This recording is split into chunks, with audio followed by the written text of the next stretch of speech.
Friday Speaker Series. My name is Evan Deutsch. I'm the Program and Outreach Associate at the Center.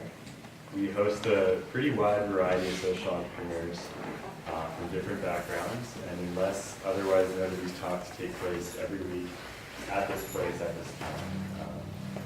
And along those lines, we just started a sign-in sheet there, so if you could just sign that, we put you on our weekly newsletter, receive updates, and upcoming events and opportunities. After this talk, our speaker today will join us back at 118 South Main Street for a more informal discussion called the M-Lab. So if you can make it, it'd be great to have you there. And that's just down the hill over there at our offices. You can actually see it from here. A lot of exciting events coming up this weekend and next week. Tomorrow, Saturday, we have TEDx, Middlebury's TEDx event. It's the 4th annual event. And that'll take place in the CSA tomorrow. And Liz Robinson actually has tickets here. So if you need a ticket still, please see her after the talk today. Next Friday we have CSE Advisory Board member Charlie McCormick, who will be talking about social entrepreneurship, so something a little bit different. But today we're very excited to have with us Lucie. Lucie received her undergraduate degree from Middlebury and received her MD and PhD in molecular and systems pharmacology from Emory University. In 2011, Lucie left clinical medicine for healthcare entrepreneurship and founded Rumidi, which represents a group of medical and business professionals dedicated to solving healthcare's most pressing problems. Rumidi delivers targeting assessment for how to best improve the quality of healthcare and outcomes for patients, healthcare professionals, and society. So, please join me in welcoming Lucie.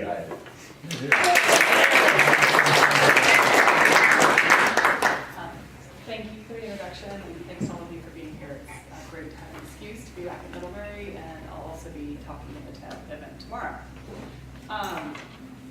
So when they asked me to speak here, and you saw my talk title, you saw the advertisement, I called it Reluctant Entrepreneurship, because I have no intention of becoming an entrepreneur, and I've actually been very resistant to the process. And my husband, who's also a mid-alum, who's the much more entrepreneurial one I thought of the two of us, has had a great time teasing me about it along the way. Like, you fight this so hard, like just accept it and go with it. And so I'll talk a little bit about sort of my path, how I ended up here without ever really trying to end up doing this. And my mother came with me today for the weekend, just for the girls' weekend up at Middlebury. And so I sort of thought I might start my talk thinking of sort of what I learned from my parents that I took to my education and my career path. And I'm the youngest of 3 kids, and by that kind of a big gap. So by the time I came along, they were pretty hands-off with me. But there were 2 things that I really took away. And one was just work hard. And whenever I would ask, my parents for advice, they'd be like, we don't know, but just work hard and it'll work out. If you do a good job, it always works out. And so I really sort of taken that to heart too much at times. I know how to do nothing but work hard. And then the other was this feeling of really a civic obligation. We all need to contribute in the way that we are gifted to contribute to society. And so I'll sort of talk about how those 2 things fit into my path, ending up being an entrepreneur and I guess a social entrepreneur. So the other thing is I think how I ended up being an entrepreneur is I'm really bad at doing a job description. I get hired for one thing and it has this very defined job description and I can never seem to stick to that. And I end up getting into all sorts of other business that is none of my business. And that's ultimately, I think, how I ended up just working for myself because it's so much easier. So when I came to Middlebury, I was going to be an English major and take a few pre-med classes just in case I ever wanted to go to med school. And so I took physics for one of my pre-med classes as a freshman, and physics to me was sort of the ultimate hard science. I hated physics in high school, I wasn't good at it, and I seemed to be sort of good at it. This professor said to me, you're really good at this, and I think it's because I was a girl and they didn't have any women in the department and they were hard recruiting women to come in. But sort of going back to this work hard thing, I thought, well, gosh, this is hard, and if I'm good at it, I can, choose the hardest thing possible, maybe I should just be a physics major, because that seems like the most difficult thing I could sign up for. So I forgot about English and became a physics major. I mean, this is crazy. One professor says to me, you should do this, and I thought, well, gosh, I should go do that. And I had also really wanted to be either an FBI agent or a medical examiner. That was the only reason that I was going to take pre-med classes, is because I wanted to be like Quincy and Dee, which all of you are too young, but I think he was this medical examiner detective TV series. And so I learned that the NSA and the CIA come to Middlebury to recruit, mostly because of the language schools. And I thought, well, that's not the FBI, but it's sort of close enough, same idea. And so went and interviewed with the NSA to become a physicist there. And again, sort of thought, this is a really hard thing, so I'm going to sign up for the hardest thing I can think of. I'm going to be a signals intelligence analyst and physicist at the NSA. And so I got a job, but you have to get a security clearance, and that takes forever and a day. And so I moved out to Southern California for the summer with my boyfriend, who's not my husband, and was just supposed to take the summer off. But being incapable of taking the summer off and sitting at the beach, I finally said, well, I've got to go get a job and do something with my time. And so I got this temp job being a secretary and answering the phone. And after about 3 days, the guy I was working for was like, you are the most terrible secretary I've ever met. But it was Sprint, and he's like, but I need this analysis done for our market. Could you create these spreadsheets for me and this and that? So I think I got paid $4 an hour to be a secretary while I did market analysis work for them.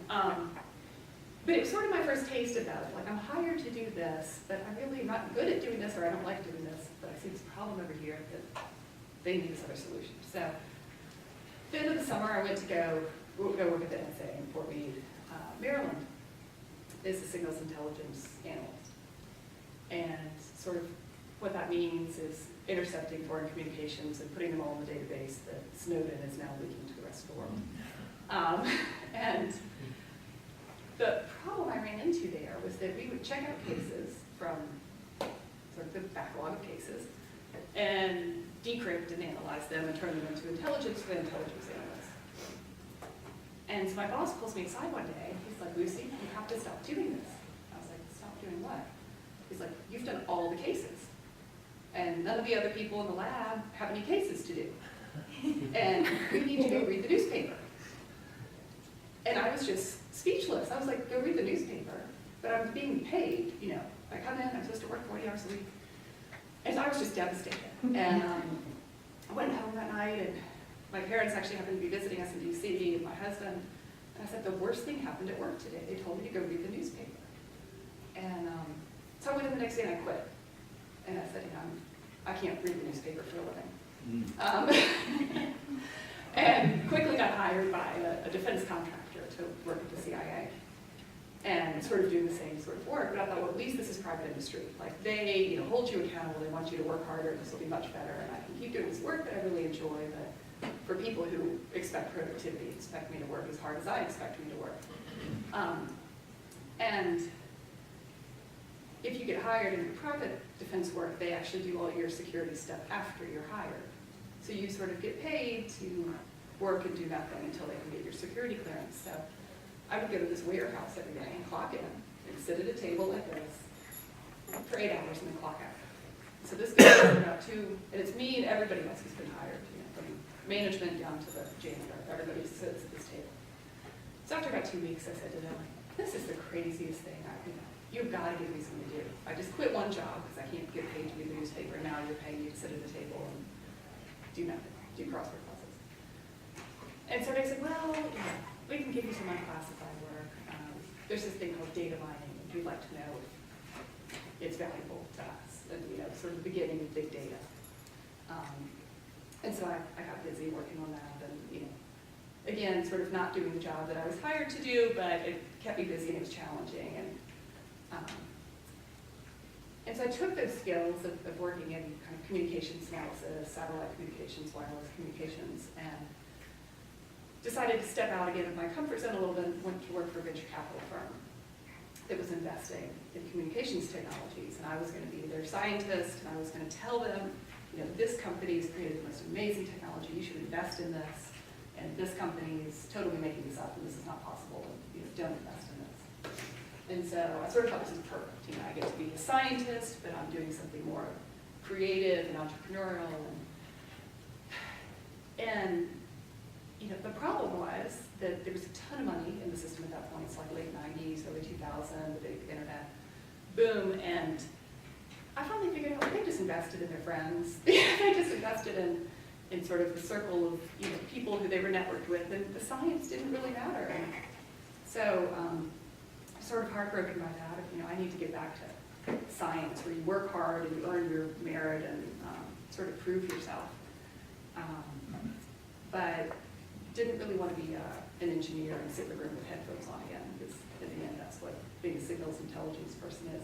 You sit in the room with the noise cancellation headphones on and spend hours doing that. So I thought, well, medicine, that's a great combination of science and difficult problems to solve, but involves people, and this will be really challenging. And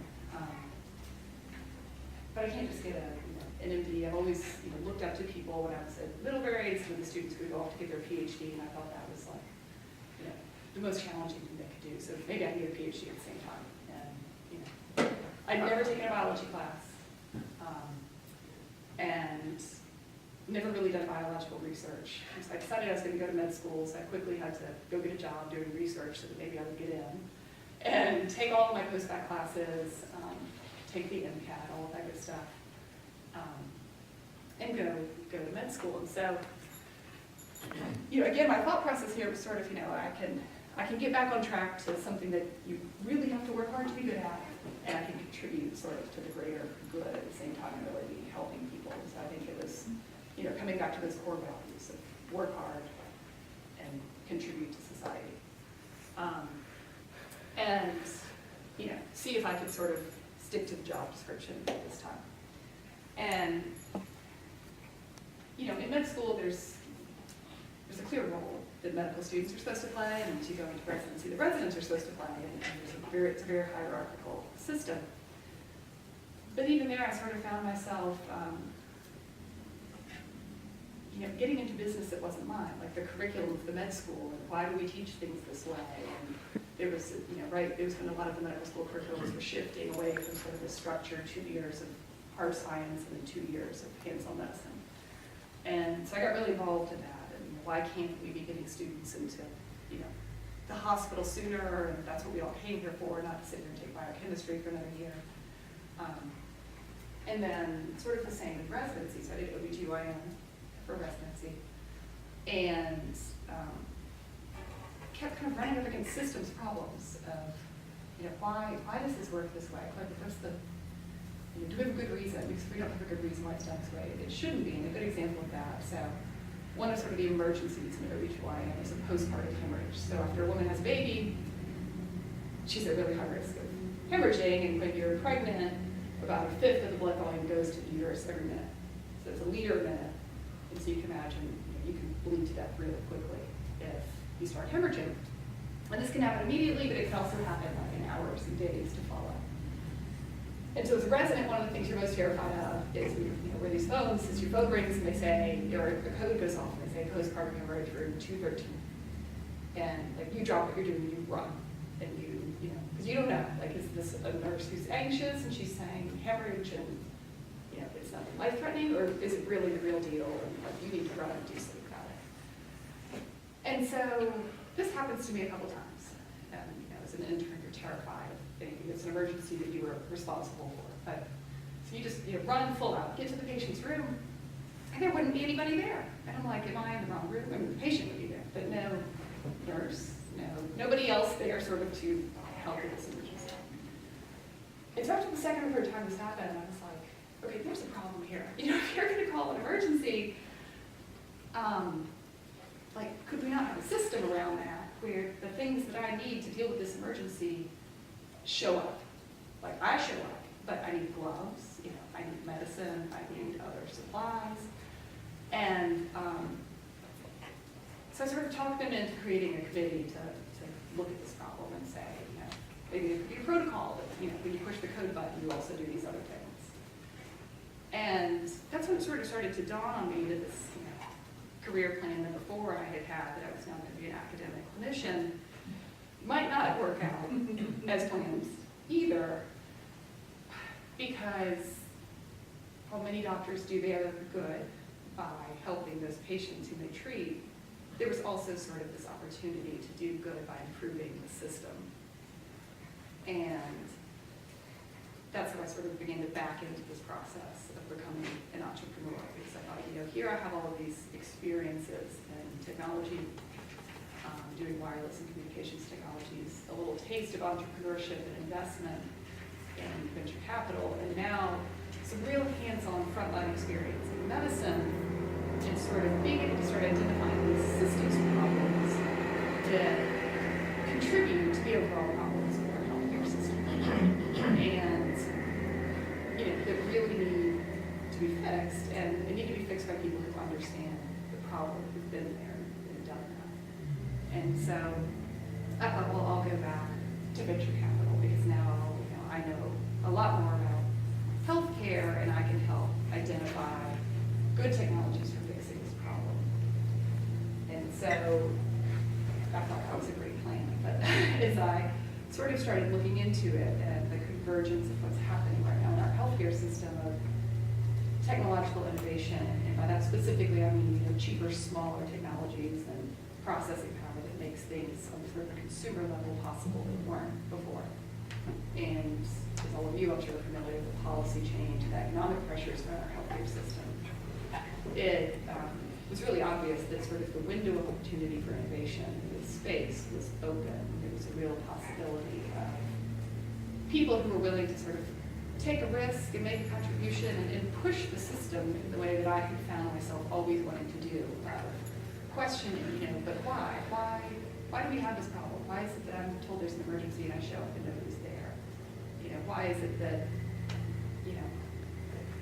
you're hiring me to do a job and I do it well, and then you tell me to stop because it's too efficient? And, that tendency to ask those questions, and I thought, well, maybe, my role is to be an entrepreneur, to start something and be the one that's sort of pushing the system to change.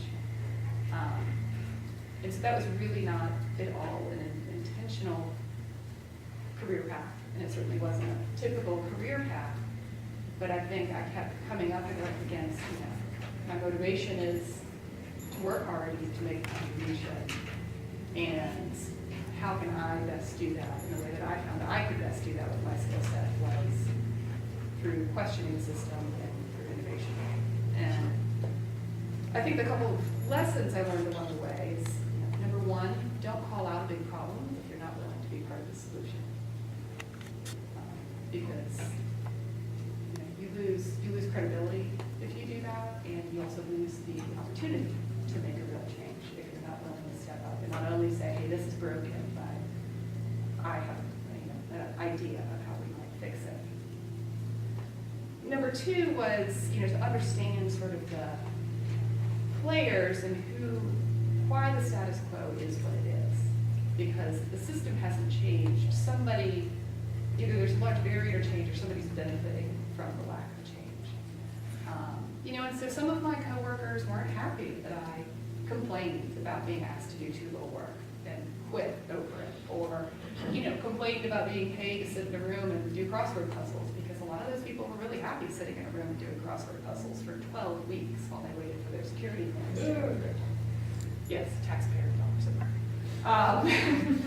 And you need to recognize that. As much as you may disagree with it, and I think when I was younger and earlier in my career, I was more likely to sort of be outraged by it. But there's got to be a win-win situation there as well. And so that's something that's really, come to play in my current role of running a software startup company in healthcare, where we were trying to improve the cycle of care of diabetes. So our software helps clinicians make better decisions about managing medications for patients with diabetes. And it helps those people with diabetes better understand their disease and better work towards the goals that their clinicians set. And so that seems really simple, like why wouldn't everybody want that to work? But if somebody hasn't already done it, part of the reason is probably because there's some resistance to that change. You know, and so I often walk a fine balance that we are supporting doctors and nurses. We are not telling them how to do their job. And it's a really important distinction. And I think it comes into play with all systems that you're trying to change, and acknowledging what's the win-win. How can I get what I want, which is to change the system and make it better? But how can I also make them more efficient, make them look good, make them more successful, and not have them feel criticized that, you know, I'm coming in to change it because they're doing a bad job. They don't get, you know, get their job, because that's not the case. And so I think that was, you know, has been another major takeaway for me, and something that I have really had to learn through all of these different transitions is don't be critical without having something to contribute back, and try to sort of build an alliance and a coalition with the other people involved so that you're all working towards the same goal. You're not there to threaten them by criticizing. And that's hard. It's something really hard for me, you know, in healthcare right now, because it's not just the clinicians that we're challenging a little bit. It's also the people with diabetes, the patients who feel criticized all the time for not losing enough weight, following the doctor's instructions, following their diet. So the last thing you want to do is create a new technology that makes them feel even worse about themselves, because then they won't use it. And so, you know, understanding all of these stakeholders, and, you know, understanding that there are people who will lose by what we're doing, you know, who make money off of the system being inefficient. And so we have to figure out a way, like, is there a way that they can win too? Maybe there's not. But it's, all of this has sort of come together for me in terms of my career and what I'm trying to do in healthcare, in a particularly interesting and challenging field right now. And, you know, sometimes I wonder about this term social entrepreneurship, and am I really a social entrepreneur? Like, what is really a social entrepreneur? And one of our investors who teaches entrepreneurship was sort of challenging me on that when I told her I was coming here. And she said, well, you know, is all entrepreneurship not social? You know, if you create jobs, is that not a social contribution? If you create wealth for your community, is that not a social contribution? But I do think there's something unique and special about healthcare that makes it different from other areas of business, even other areas of science, because it's something so sort of fundamental to all of us, our health. And I think as a country right now, it's something that's so fundamental to our economic situation as a group of people. But I think it's fair to call it social entrepreneurship. So that's been my journey, which I hope is interesting, and a winding path that has led me to something I never wanted to sign up for, but is a great fit, because I'm never bored. No 2 days are the same. You solve one problem and 10 other ones appear, and so you really have to have an appetite for that. And as I've convinced other people to join our team, it's something I worry about, of like, are they, you know, should I be getting them into this? Are they really up for this? Because it's hard, you know, you make a great stride in one place, and, you know, some barrier comes up in another place. And so that would be my advice, is don't overthink it, because you may just, you know, find yourself solving a problem that needs to be solved and becoming an entrepreneur, but sort of know what you're signing up for. If you do, find yourself into this. That's sort of short. A lot of time for questions. Happy to take questions.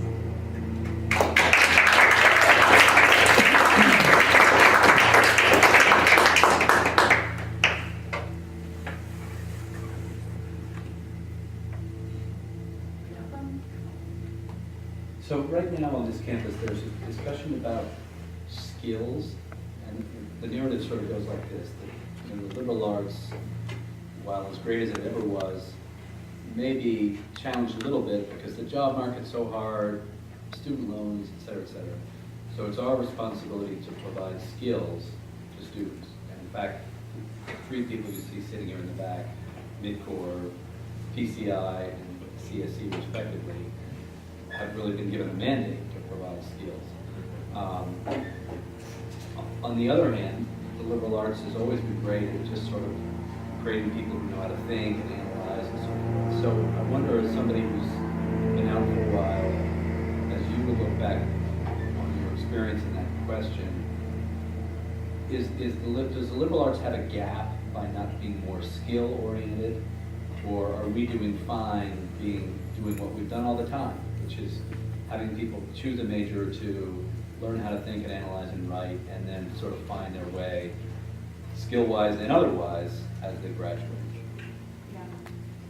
I'm glad you said write, because I think one of the skills that has been most helpful to me has been the ability to write. That's someone who spent most of my life in science, but it's really been a distinguishing skill for me as I've gone through a PhD and writing a dissertation, publications, and having people say, like, wow, you can write, and as a scientist, the ability to take very complex concepts and write them in clear language that other people can understand. So, not just that dissertation or the scientific publication for, the journal Blood that's read by people who are interested in hematology, but then, can I write a mainstream article about that same work? And I think that's something I really learned here at Middlebury, having never taken a writing class other than, some of the scientifically oriented ones. And I was a religion minor, so I guess I wrote a lot for that. But so I think sort of fundamental skills like that, I would say yes. A skill I wish I had learned and that I would encourage all of you to learn is how to code. And I feel ridiculous saying that because, I'm like so overeducated, way too much of my time in school, but I really think about it. Like, I would love to be able to code. And if I had spare time between running a company, having 3 children, and everything else, I would totally go to like night school and learn how to code, teach myself. But but I really do think it's like writing. I mean, I think of my children, and I think that being able to code will be something along the lines of being able to express yourself well in writing. I don't know if I could defend beyond that, really trying to teach people specialized skills, because I think it is the ability to think and figure things out. And when I started this company, I had a scientific partner who had written a lot of our code. And if that sort of evolved and we needed to get it into a more modern platform and things, it was sort of outside of his expertise and skill set, I found myself like watching YouTube videos about how to launch an Amazon web server and all of these things that were so far out of my skill set. But it's really that problem solving and like willingness to try something new that you can learn anything on YouTube if you know how to think. So, half the stuff, my sister's a lawyer and she works with me as well, and we joke about it. Like, what on earth are we doing? Being the systems administrators for this software company at times, but neither of us has any business doing this. But I think it really gets down to people who have sort of that core ability to reason through problems and think.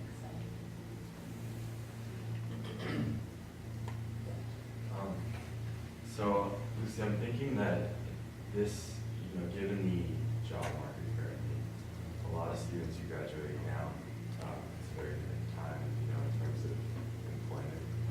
And it sounds like, because of the level you were at, you were able to pretty much gain experience and skills through employment. Yeah. But if that's less of a possibility now, in some ways, what would you suggest we have a lot of students who, are already entrepreneurs and who have done projects in college or even high school, but maybe they graduate and are not quite ready to start their own thing. They're not going to school right away. What would you suggest they do to kind of like get these skills if it can't be through employment? See, I've heard some talking, I'm not totally plugged into education that's happening there, but I've heard some talk sort of building an apprenticeship model. And I think that's something I've done in my career very well, is not being afraid to say, I don't know how to do this. Who does? And that's how I got through my PhD, was I'm not going to reinvent how to do this assay if there's somebody else at the university who does this. Why would I not go ask them, to help me? And so I think, that model of identifying somebody more experienced, more senior, who's done it before, and just ask for help, ask them to work with them, and sort of learning that way. And how I think that plugs into your question is, I do think entrepreneurship is a great way for people graduating today to work around sort of the problem that's harder to find a conventional job. But don't think that you don't need to ask for help. And it will make you so much more successful if you do. So one of my partners, this is his 7th startup. And that has been so important to me. And he could do this in his sleep. And one of them has been diabetes related, and the other all software and hardware related. But just learning by observation and by working with him, his processes for building a business, and he does specifically sales and business development. And there's a real science to that. I knew nothing about that. And if I had thought, oh gosh, that's not that hard, I'm just going to go do it myself, I would be in a very different place today with our company than I am. But it's something I've seen scientists and doctors and others struggle with, is there's sort of this ego involved. If I'm not going to ask for help, I'm not going to admit what I know and I don't know. And so I think it's really possible to graduate. You guys all have great ideas for your company, but like find somebody who fills in your knowledge gaps and let them help you. So as an entrepreneur in the healthcare sector, I'd love to hear what you think we'll talk about 5 years from now, how we'll be with Affordable Care Act. 5 years out. Once they fix the online, give it 5 years. Once the website can work, Yeah, once the hopefully it website won't take 5 years. And I'm just curious what you'll think about it, what people will say about it. Yeah, this is one of our most, for me, running a business and having a business model and building financial projections, it's really hard right now because we have to have one business model that works in 2013 and another one that we think is going to work in whatever 2018 looks like, and we have no idea what that looks like. What I think and what I hope is that finally sort of common sense and the rest of business is going to come into healthcare a little bit, and sort of, I think what's happening now is letting market forces drive what happens in healthcare a lot more. So a year ago, we found that a lot of our potential customers were sort of in this holding pattern of what's going to happen with the election and what's going to happen with Affordable Care. But we also found the ones that said, we don't care about the politics and the policy. Like, the changes we've made are saving money and making the system more efficient. And so I think we will little by little see those forces really start to drive healthcare, because if the rest of the business, if the rest of the business logic and rules were applied to healthcare, we would have all been fired a long time ago. I mean, it's insane. Take diabetes. 7% of people with diabetes who meet their targets, like their goals for their management, and we spend $450,000 a day. No, a minute on diabetes. A minute. Jeez. And so imagine any other area of business, like the whole management team would be fired. It would just be over. So I think that's what's going to happen with mechanical care. We have all these sort of awkward labels and still silos for things. And I'm always pushing, people will say, well, is yours a personal health record? Is it an electronic health record? And I really wish we could stop calling things by these names that imply a certain functionality, not a different functionality. And if you look at like mint.com, do we all have to call that a, personal online financial management system that aggregates different systems? I mean, we don't. It's just a website that presents usable information about your finances. And so I think right now we're getting even heavier on sort of the labels and silos. And I really hope a lot of that goes away. What kind of careers would you see for someone with a MD and MBA in the healthcare? MD and MBA? Is it necessary to have an MBA? Yeah, so when I decided I wasn't going to practice and I was going to do something business, someone told me to go get an MBA. And I was like, really? I just spent 8 years getting 2 graduate degrees. I don't know that I need an MBA. I think sure, it would be useful. There's certain skills that, I rely on my husband who has an MBA, and I'm like, okay, I need a 30-second version of, business school on this topic so that I know what to do. But I also think getting back to the question about skills, like if you are comfortable sort of operating outside of your comfort zone and can sort of learn on the job, I don't know if you need an MBA. I think people who are in sort of administration, that's where you see a lot of people with MBAs in hospital administration and really sort of big business medicine. But I think in small businesses medicine, I don't know if you need it. There's a real dearth of individuals with healthcare experience working in the business of healthcare. And it surprises me all the time that I'll meet other startups, other mid-sized companies, anybody on their team who has direct healthcare experience. Yet they're creating solutions for people on the front lines of healthcare with sort of no operating knowledge of what government's learning. So the MBAs, the MBA is more important. How did you decide to focus on the diabetes? And you just mentioned the statistics that from a business model there's great opportunity for improvement, but were there other factors that helped you choose what to do with it? Yeah, so I was sort of while trying to figure out what I was going to do, doing some consulting for large self-insured corporations. So 90-some% of the Fortune 1000 actually self-insure, meaning they underwrite all the risk for health care for their employees. So we were talking to them about what their pain points were around healthcare, and top 3 is diabetes for almost any company we talk to. So it really sort of got in my head. Isn't that strange? Because it's one of the best studied from a scientific point of view diseases out there. And I think that was what really got my attention is, okay, why is that? There's got to be, a good reason why we understand it really well, but we manage it really poorly.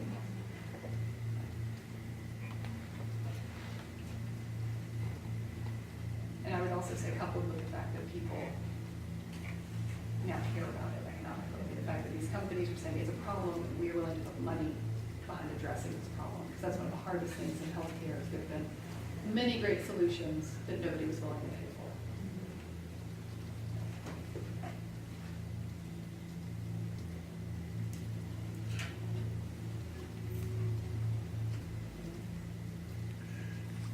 So is your company making any money yet? No.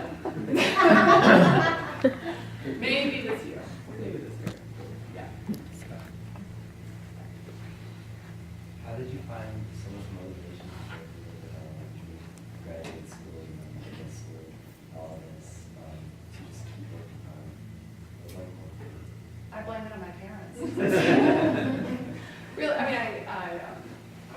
I just did this, Gallup does these personality profiles and sort of what motivates people.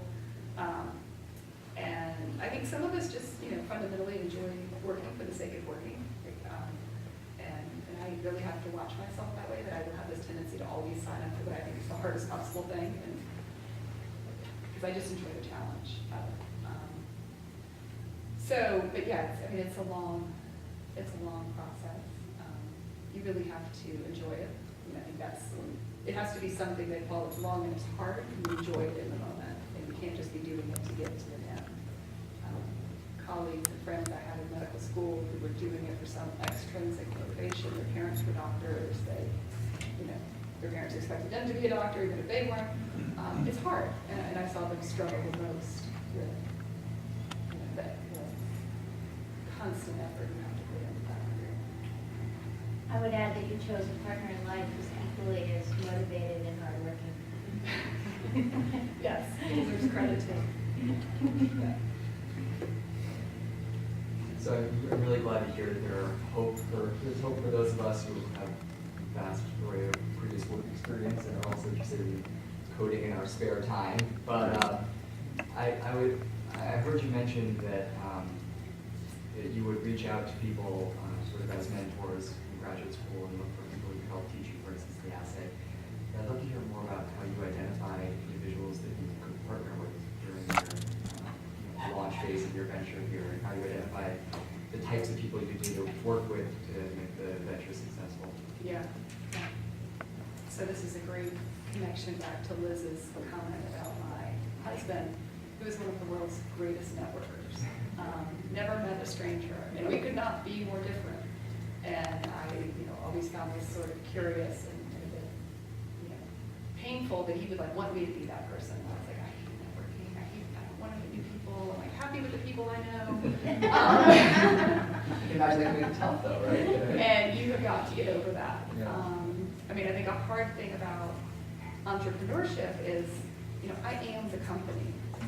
I'm one of the co-founders, and if I quit, like, at this point, pre-revenue startup, that's still fueled by passion, like, it's all about the people involved. And if you're that passionate about it though, you actually find it's easy to go talk to strangers, to anybody who will listen to you about your idea.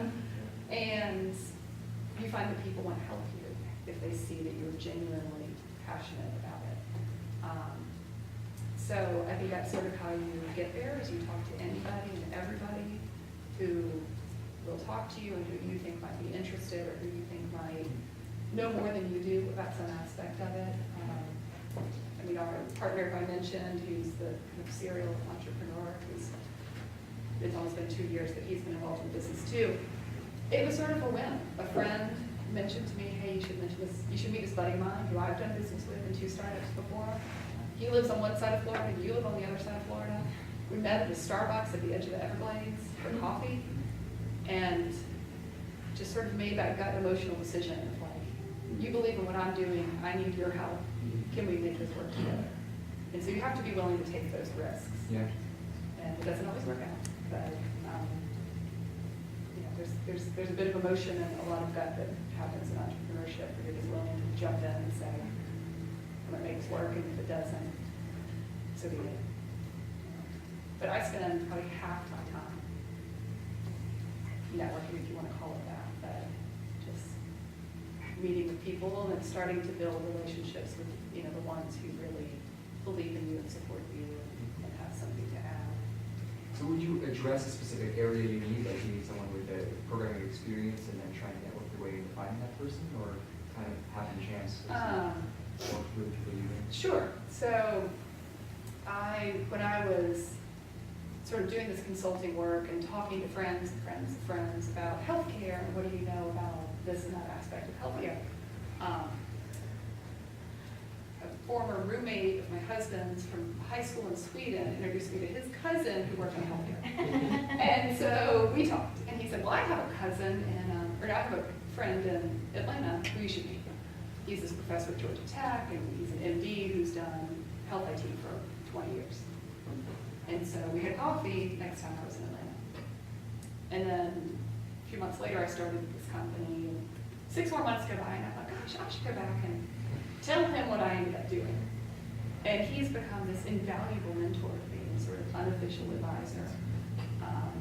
And so you never know when it's going to come in handy, and you may meet someone and think, there's not a connection here right now. I don't know why I'm having coffee with this person. You know, and then a year later, you think, gosh, he would be the perfect person to help us. So, Certainly shows the value of keeping this connection, doesn't it? yeah. Thanks. How do you prepare for failure? You sort of get over being afraid of it. I think, you just assume it's going to happen. And I'll actually talk about that some during my TED talk tomorrow, but it's going to happen. And if it doesn't, you're not pushing yourself hard enough. You're not taking enough risks.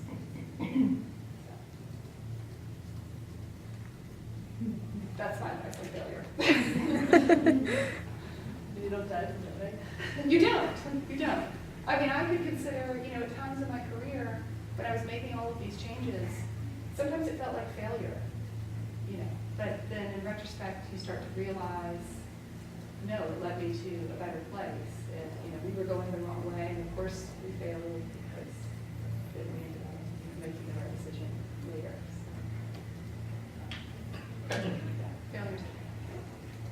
When you're networking with people, obviously it's important to identify complementary skill sets to yours, but would you say it's more important to identify people who share your values? I think I network more for the people than for the skill sets, for sure. Because you don't really, you know, you you figure out the skill sets once you meet the person, but I certainly think that's the initial filter. Like, is this a person who shares my passion, who thinks the way I do about, sort of in big picture terms, about the goal of what I'm trying to work on? And then you get into sort of like, how can we help each other? And the other thing I would say about networking is don't always do it for self-gain. We do it, try to help those people too. I'm always trying to make connections to other entrepreneurs I meet, to people and trying to help them. There's a woman I met through a sort of mentoring program for entrepreneurs who has this great company that's about hair design, this app that you can go on and find hair products, and it's just, it's not my thing, but it's really, really interesting, and they're being very successful. And I happen to know somebody who works really closely with Beyonce, and so she's like, my ideal spokesperson would be, Beyonce. I'm like, well, let me see if I can connect you to Beyonce. And if that works out for her, she'll never forget that I helped her, and there's nothing in it for me. So I think it's a community of entrepreneurship, and you really have to help each other and not just be trying to help yourself, because people will pick up on it. If you're all about you. We thought of getting Beyonce for the Friday speech.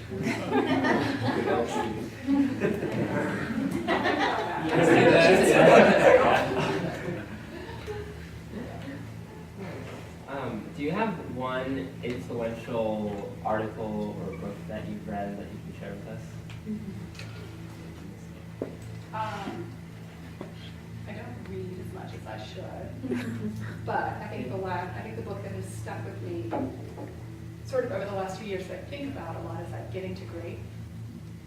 It's a great business book. When you asked about the MBA, my solution was like to read some popular press about business and call it an MBA. So I tried to read some of my husband's books on shelf. But I think this sort of ties into the question about people. It's all about the team, and this is really hard work on a daily basis. And the part of the book I like is that it's about having the right people on the bus, not necessarily knowing where the bus is going.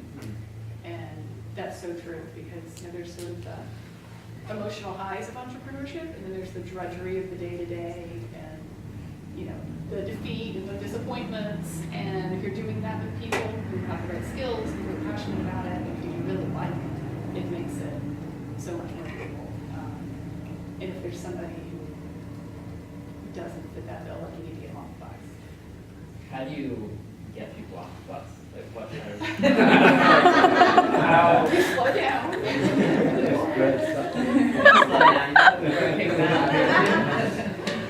Slow down if I get back on. Yeah. Well, it's sort of like, I think building the team around you when it's something so small and so personal, it's sort of like dating. And so I feel like I've been very cautious and very coy about that sort of, being willing to let people on the bus.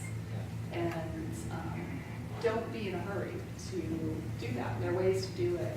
Contract with them for one really defined short project and see how it goes.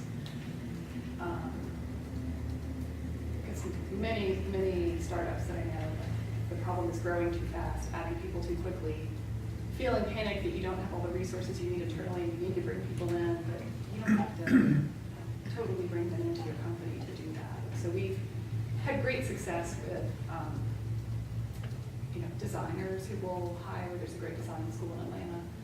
And so there's a lot of talent there, and so I found several people that I'll just say, hey, can you work on this screen for me? Or like, how would you think about this problem? And just have them do something on an hourly basis. And so great advice I've gotten is don't hire anybody till it's too expensive to outsource it. And then probably wait a few more months. So,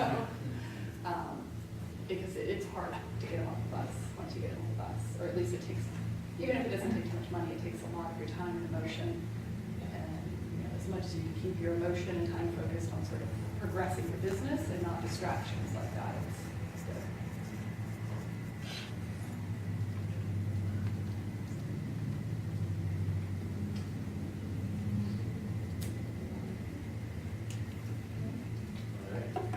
Well, yeah, thank you. Let's have one more.